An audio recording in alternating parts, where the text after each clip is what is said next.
Tesla Cybertruck needs changes before Australia entry. The Tesla Cybertruck is still in need of some changes before it makes its way to Australia, but the country's director is still unsure whether the vehicle will ever make its way down under. In March, we reported on Tesla's intention to bring the Cybertruck to Australia and potentially New Zealand. Country manager Tom Drew said Tesla had intentions to bring the truck to the market, especially as there is a lack of a real workhorse, full EV, that has the range and capability that Cybertruck does. Tesla plans to bring Cybertruck to new market for a big advantage. Now, there has been more criticism about the concerns for the vehicle to be approved for operation in Australia. Various people have said that the Cybertruck would not comply with Australian design rules, according to EV Central. But Drew believes that those critics are simply spouting their opinions. At the Melbourne Motor Show, Drew said, "A lot of those concerns are unfounded around its compliance. There is a lot about it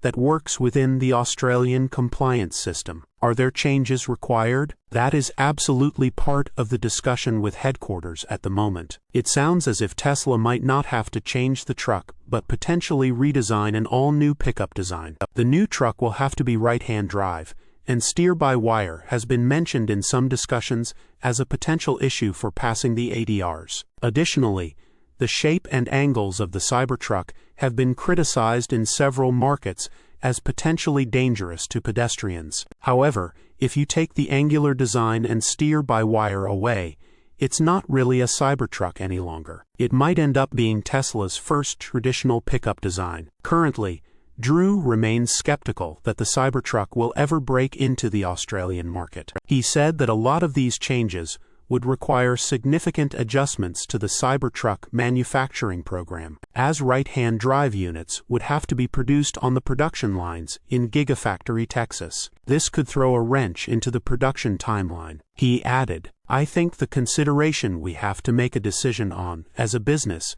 is Australia really the only right-hand drive market where it's suitable? That is obviously part of the consideration for the program. I am not confident it's coming, but we are discussing it. Locally, we want to see it. Cybertruck here, but it's certainly not a done deal just yet. It seems somewhat unlikely, as of right now, that the Cybertruck will make its way into a new market." Source: reposted and summarized from Joey Klender at teslarati.